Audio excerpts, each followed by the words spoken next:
इन दोषों को अपने अंदर टिकने नहीं देना चाहिए।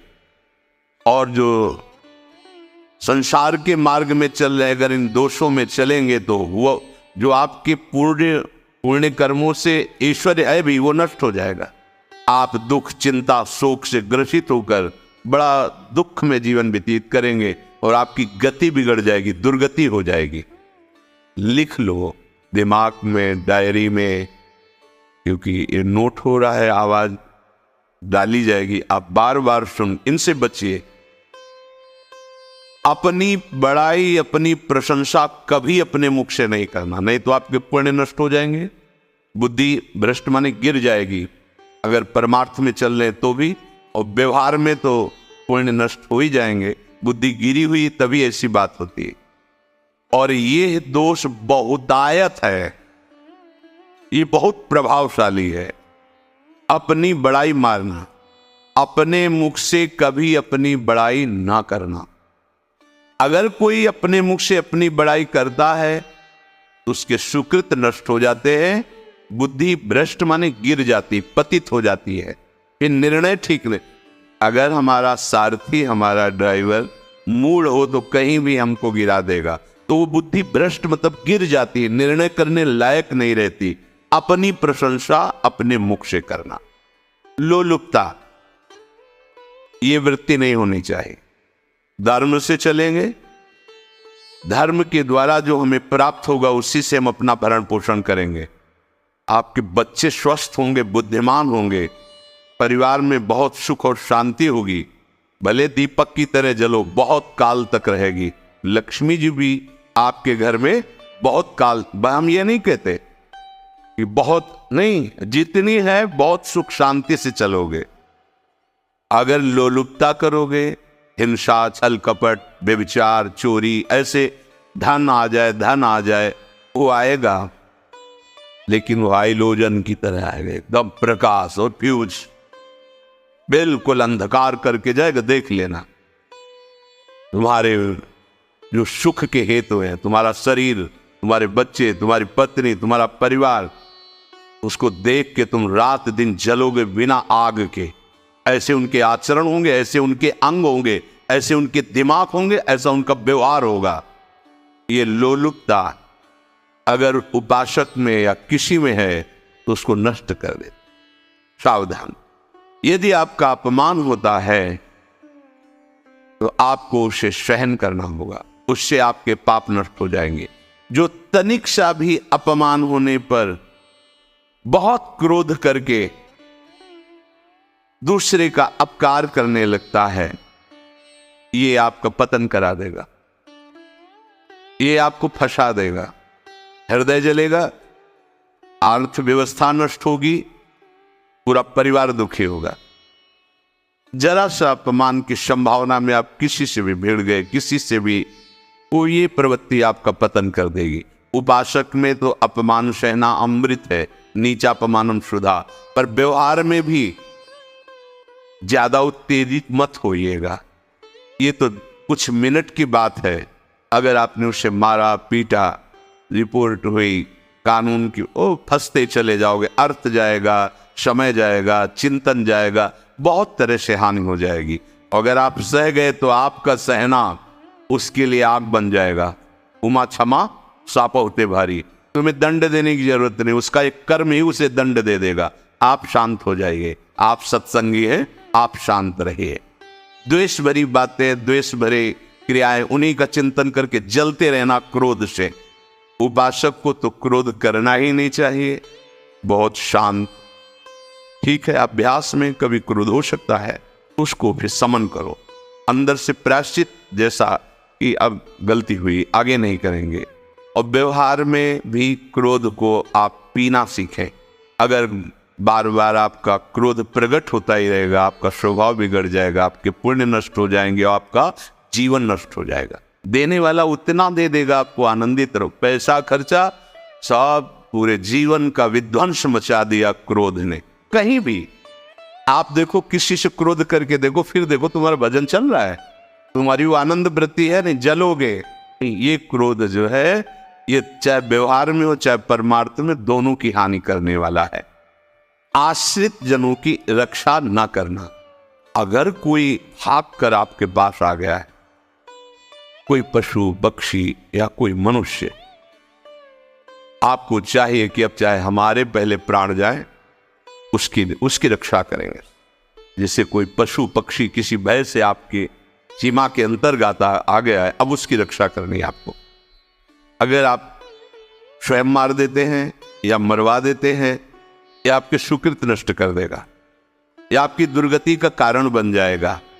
अगर वो पाप कर्म आपके द्वारा मन में प्रेरित हो रहे हैं, संकल्प बन रहा है, क्रियाएं हो रही है, दुर्गति पक्की, पुण्य नष्ट हो जाएंगे, दुख अशांति बढ़ती चली जाएगी, कभी शांति नहीं प्राप्त कर पाएंगे। ऐसा नहीं कि जो मन में आवे सो करे। पापाचरण निडर और उत्साहित होकर करना, अगर ऐसे लक्षण है, निश्चित दुर्गति होती है। संभोग का ही चिंतन करना, संभोग में ही मन लगाना, संभोग दूसरी स्त्रियों के साथ करने की भावना रख, रात दिन बैठे बैठे बस यही चिंतन करना, गंदी बातों का, गंदी बातें देखना, गंदी बातें सुनना, गंदी बातों का चिंतन करना। फिर अन्य माताओं बहनों के प्रति काम दृष्टि से देखना, कोई आ जा रही है दृष्टि से, काम भाव से देखना, भोग बुद्धि से देखना, निश्चित पुण्यनाश दुर्गति। बड़े बड़े उदाहरण इतिहास में है जिन्होंने ऐसा दृश्य नेत्रों से देखने की चेष्टा की, मन में संकल्प किया भोगने का, नष्ट हो गए, चाहे वो कितने बड़े प्रतापी हो। विषमता रखने वाला सब भगवत स्वरूप है। समान व्यवहार, जैसे आपके भोजन है, जो आप पा रहे वही सबको दीजिए, बैठने की व्यवस्था, उठने की व्यवस्था, क्रम बाई क्रम, पर उसको भी नीच भाव से मत देखिए। उस कोटि का उसको प्यार दीजिए, दुलार दीजिए, सम्मान दीजिए। इतनी विषमता न फैलाते रहे अपने जीवन में कि आप सबके निंदा के पात्र बन जाए। विषमता, सबको प्यार। हाँ ठीक है, पुत्र का अलग प्यार है, भाई का अलग प्यार है, पिता का अलग प्यार है, पर हमारा व्यवहार प्रीति युक्त होना चाहिए, विषमता भरा नहीं होना चाहिए। अगर हमारे चित्त में विषमता ही रही तो संसार है, प्रभु नहीं है। जीत विषम संसार कीर्ति जग बिस्तर। जो विषमता पर विजय प्राप्त कर लेता है वही भगवत प्राप्ति का अधिकार। ये विषमता बहुत बड़ी हानि है। अत्यंत मानी होना, जहां आपके प्राण कमजोर होंगे, पुण्य नष्ट होगा, आयुश्री सब नष्ट होना है, ऐसे आचरण करवाएगा गुरुजनों के साथ, महापुरुषों के साथ। ये बहुत नीच प्रवृत्ति है। अत्यंत मान प्रियता, मुझे सम्मान मिले, उत्तम प्रवृत्ति है। सबको मान देना, स्वयं अमानी रहना। दान देने की बात कह के मुकर जाना, या दान देकर पश्चाताप करना। दे दिया है, बहुत जल रहे हो, दूसरे से वार्ता कर रहे हो कि पता नहीं क्या यार बुद्धि में हो गया, हमने उसको इतना कहा था, उतना दे दिया, क्यों दे दिया, ऐसा ऐसा, मतलब अंदर चिंतन करना, क्यों दे दिया तो दिया। इसके बाद जो आपका ये जलन हो रही, पश्चाताप, सुकृत नष्ट हो रहे हैं। दान देकर पश्चाताप करना, या दान देने की बात कह के मुकर जाना। जैसे आपने कह दिया आपको इतना इतना ऐसा, अब आप मुकर गए, ब्याज सहित तुम्हें देना होगा, ये तुम्हारी दुर्गति का कारण बन जाएगा। ऐसे ही नहीं बोलना चाहिए, बहुत होश से। वाणी एक अमोल है, जो कोई बोले जान, ये तराजू तौल के तब मुख बाहर आन। अत्यंत कृपण होना, ना परिवार को सुखी कर पा रहा, ना अपने को सुखी कर पा रहा है। एक एक सिक्का बैंक में जब मर गया। धन की वास्तविक गति यही है कि अपने परिवार को खूब उसकी अनुकूलता प्रदान करो, उसमें से कुछ हिस्सा किसी ऐसे को जिससे तुम्हें बदले में कुछ लेने की भावना ना हो। कोई साधु महात्मा, गाय, पशु पक्षी, किसी भी जीव बीमार है, शरीरधारी, उसके जिससे कुछ कभी लेने की भावना न हो, एहसान की भावना न हो। शो धन धन्य प्रथम गति जाकी, धन्य हो गया उसका धन। अब वो कृपण का धन किसी काम में, ना स्वसुख, ना परिवार के सुख, ना धर्म कार्यों में, व्यर्थ जीवन चला गया। उसी धन का चिंतन करना, उसी का संग्रह करना और उसी की रक्षा करते करते शरीर छोड़ देना, तो चिंतन बिगड़ गया। तो कह रहे हैं जो कृपणता है और अर्थ और काम की प्रशंसा, उसी की चर्चा, उसी का चिंतन। रुपया और भोग, उसी की चर्चा कर, जहां बैठे रुपया की चर्चा, भोग की चर्चा, जहां एकांत में बैठे उसी का चिंतन, कैसे रुपया बढ़े, कैसे भोग मिले। और अगर अवसर मिला तो रुपया अधर्म से आवे चाहे धर्म से, उसको इसकी कोई परवाह नहीं।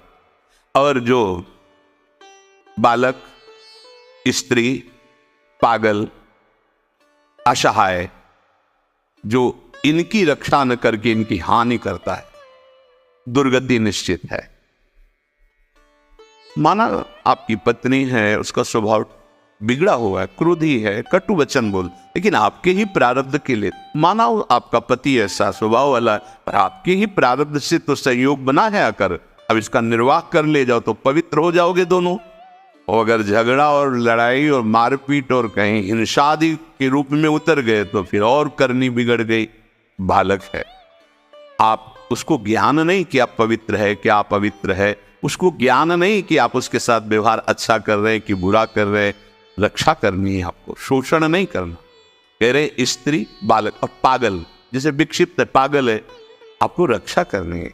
अगर आपने इन दोषों को स्वीकार किया तो निश्चित आपकी दुर्गति होगी, न इस लोक में आपको शांति मिलेगी न परलोक में। इसलिए इन दोषों को बार बार सुन करके और हृदय में जांचो कि कहीं है तो नहीं, अगर है तो सत्संग, भजन बल, भगवत प्रार्थना के बल से इन दोषों का त्याग कर दो, जीवन मंगलमय हो जाएगा।